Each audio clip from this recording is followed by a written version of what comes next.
Doctor Shyama Prasad Mukherjee அவர்கள் பாரதிய ஜனதா கட்சியினுடைய முன்னோடி அமைப்பான பாரதிய ஜனசங்கத்தை தோற்றுவித்தவர், நிறுவன தலைவர்.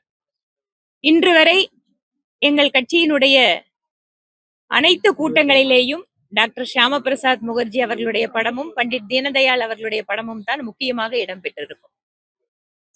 இன்று பாரதிய ஜனதா கட்சியினுடைய ஆரம்ப கட்டத்தில் ஒரு நிறுவனராகவும் அவரை நாங்கள் பார்க்கிறோம். ஏனென்றால் அவருடைய சித்தாந்தத்தின்படி இந்த கட்சி நடந்து கொண்டிருக்கிறது. அவருடைய 125வது பிறந்த நாள் விழா என்பது ஜூலை 6ஆம் தேதி வருகிறது. ஆனால் அவர் மறைந்த தினம், அதுவும் ஒரு மிகப்பெரிய ஒரு தியாக மறைவு என்றுதான் அவருடைய அந்த மறைவை சொல்ல வேண்டும். ஜம்மு காஷ்மீரிலே பிரிவு 370 நீக்கப்பட வேண்டும் என்பதற்காக ஆரம்ப கட்டத்தில் அதற்காக போராடி பர்மிட் முறை என்பது ஒரு காலத்தில் இருந்தது. ஜம்மு காஷ்மீருக்குள்ள இந்தியாவிலிருந்து எந்த பகுதியிலிருந்து யார் சென்றாலுமே பர்மிட் வாங்கணும். ஜம்மு காஷ்மீருக்கு என்று தனியான ஒரு பாராளுமன்றம், தனியான ஒரு கொடி என்று இருந்த அந்த சூழலை மிக கடுமையாக எதிர்த்து இந்திய நாட்டினுடைய ஒருங்கிணைந்த பகுதியாகத்தான் ஜம்மு காஷ்மீர் இருக்க வேண்டும் என்பதற்காக அவர் போராட்டத்தை மேற்கொண்டு அவர் கைது செய்யப்பட்டு சிறையிலே மர்மமான முறையில் அவர் மறைந்து விட்டார்.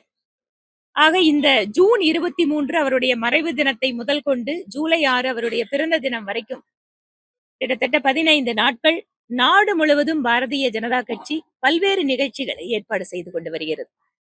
ஒவ்வொரு பூத்திலேயும் டாக்டர் ஷியாம பிரசாத் முகர்ஜி அவர்களுடைய படத்தை வைத்து மலரஞ்சலி செலுத்துவது, மரக்கன்றுகள் நடுவது, ஒவ்வொரு மாவட்டத்திலேயும் அவர் தொடர்பான கண்காட்சிகள் மற்றும் அரங்க கூட்டங்கள் நடத்துவது, மாணவ மாணவிகளுக்காக முக்கியமான கல்வி மையங்கள் இருக்கக்கூடிய இடத்திலே அவர்களுக்கென்று தனியான கூட்டங்கள் நடத்துவது என்று நாடு முழுவதும் லட்சக்கணக்கான இடத்துல அவருக்கான இந்த கூட்டங்கள் நடந்து கொண்டிருக்கிறது.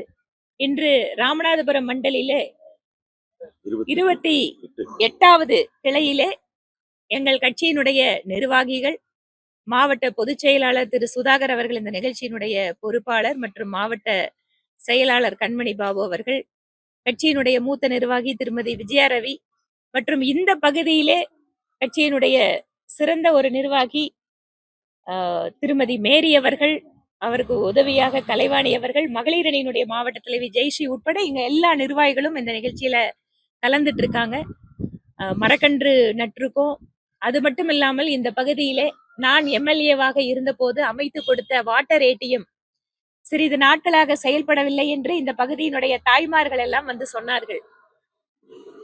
எம்எல்ஏவா இருக்கும் போது செஞ்சு கொடுத்த வேலைகள்ல ஏதாவது பிரச்சனைன்னு சொன்னா நீ அரசாங்கம் செய்ய வேண்டும் என்பது என்னுடைய கோரிக்கை. ஆனாலும் கூட இன்றைக்கு ஜூன் மாசம் இப்ப கோயம்புத்தூர்ல நல்ல ஜிலு ஜிலுன்னு காத்து வரும். தென்மேற்கு பருவமழை பெய்யக்கூடிய நேரம் இது.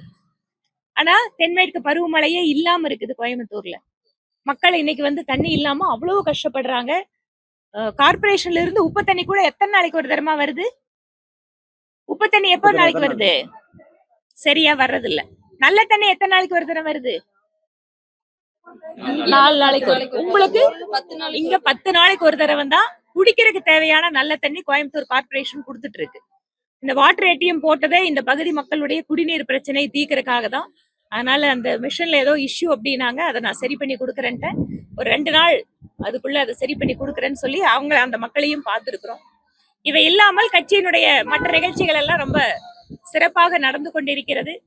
கட்சியில நீ பயிற்சி முகாம், வழக்கமா எங்களோட கட்சியில பயிற்சி முகாம் அப்படிங்கிறது கட்சியோட ஒரு முக்கியமான ஒரு நிகழ்வு. அது ஒவ்வொரு வருஷத்திலையும் கட்சியினுடைய நிர்வாகிகளுக்கு, காரியகர்த்தர்களுக்கு பயிற்சி முகாம் நடத்தி அவர்களுக்கு பல்வேறு விதமான திறமைகளை வளர்க்கறதுக்காக அந்த முகாம்களை தொடர்ச்சியா நடத்துறோம். இப்போ ஜூன் 23 இருந்து ஒவ்வொரு தொகுதியின் சார்பிலேயும் பயிற்சி முகாம்கள் தொடங்க இருக்கிறோம். தெற்கு தொகுதியிலையும் அது வந்து நடக்க போகுது. எல்லா தொகுதியிலையும் தான் நடக்குது. 234 தொகுதியிலையும் பயிற்சி முகாம் பிஜேபி ஆரம்பிக்க போகுது இன்னும் வரக்கூடிய ஒரு வார காலத்துல. சோ என்னோட தரப்புல இவ்வளவுதான் நான் தகவலை சொல்லணும். பாக்யராஜ் கொங்கு மண்டலத்தினுடைய மொழியை, சிறப்பை, இங்க இருக்கக்கூடிய பழக்க வழக்கங்களை எல்லாம் வந்து மிக ரொம்ப சக்சஸ்ஃபுல்லா திரைக்கதையில் வந்து கொண்டு வந்தவர். அதாவது நகைச்சுவையும் கதையும் மக்களுக்கு தேவையான சிந்தனையை ரொம்ப அழகா அற்புதமா கொடுத்து கொண்டிருக்கக்கூடிய ஒரு மிக பிரபலமான டைரக்டர். அதுலயும் நம்ம ஊர்ல இருந்து போய் ஒரு உச்சத்தை தொட்ட டைரக்டர் திருமதி பூர்ணிமா பாக்யராஜ் அவர்கள் என்னுடைய நெருங்கிய தோழி. அவருடைய மறைவு என்பது நிச்சயமாக ஒரு ஈடு செய்ய முடியாத ஒரு இழப்பு தான் தமிழ் திரையுலகத்துக்கு. தனக்கென்று ஒரு புதிய பாணியை உருவாக்கியவர். அவருடைய மறைவுக்கு நாங்க பாரதிய ஜனதா கட்சி சார்பில் எங்களோட அஞ்சலியை செலுத்தி இருக்கிறோம். அவருடைய குடும்பத்திற்கும் உறவினர்களுக்கும் நண்பர்களுக்கும் எங்கள் ஆழ்ந்த இரங்கல்கள். தமிழக அரசு